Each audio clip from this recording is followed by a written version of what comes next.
Avant de découvrir l'or, il faut franchir ce bloc d'acier étincelant, cette muraille de 7 tonnes. Passer cette porte blindée, on pense déjà toucher le métal précieux. Non, c'est simplement l'antichambre. Il faut être patient et descendre encore à 26 mètres sous terre. Et devant nous, une seconde porte colossale. Seuls 5 agents de la Banque de France ont un accès permanent au coffre et donc les clés pour nous y emmener. Pour des raisons de sécurité, les gardiens du trésor ne doivent pas être reconnus. Ils travaillent à la souterraine. C'est cette chambre inaccessible où dort l'or de la France depuis 1920. Pendant 4 ans, 1000 ouvriers ont construit cette forteresse souterraine. Dans la souterraine de la Banque de France, l'or se présente sous 2 aspects. Vous avez la barre, elle pèse 12,5 kg. Cela représente à peu près 250 000 €. Et vous avez quelque chose de beaucoup plus léger, le lingot. Le lingot pèse 1 kg pour à peu près 20 ou 25 000 €.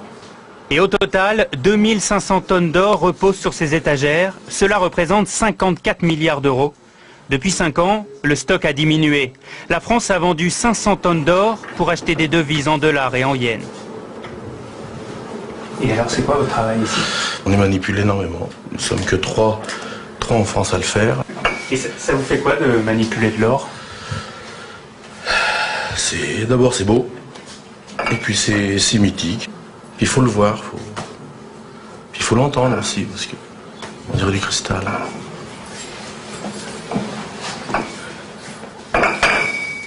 Vous voyez, c'est un son. Et tout cet or a bien failli être volé. Nous sommes en juin 40, les Allemands sont à Paris, 4 officiers nazis se présentent à la Banque de France et demandent qu'on ouvre les coffres. Oui, mais ils sont vides. L'or est déjà sur les routes. Il y a 2800 tonnes d'or à évacuer, ce qui est considérable. Vous avez donc de mémoire 400 ou 450 camions, parce qu'en plus il faut réquisitionner les camions, ils ne sont pas tous là, la plupart sont partis sur le front. On fait ça de nuit, et puis là donc on file vers les ports, et puis donc après on partait vers Dakar, vers les Antilles, vers les États-Unis, qui sont les 3 grandes destinations. Seule une caisse de 50 kilos d'or est déclarée perdue. Elle est tombée dans le port de Brest, et certains disent qu'elle a été repêchée. Après la guerre, l'or retrouve son écrin. Aujourd'hui, avec ce stock de 2500 tonnes, la France est le 3e plus gros détenteur d'or au monde, derrière les États-Unis et l'Allemagne.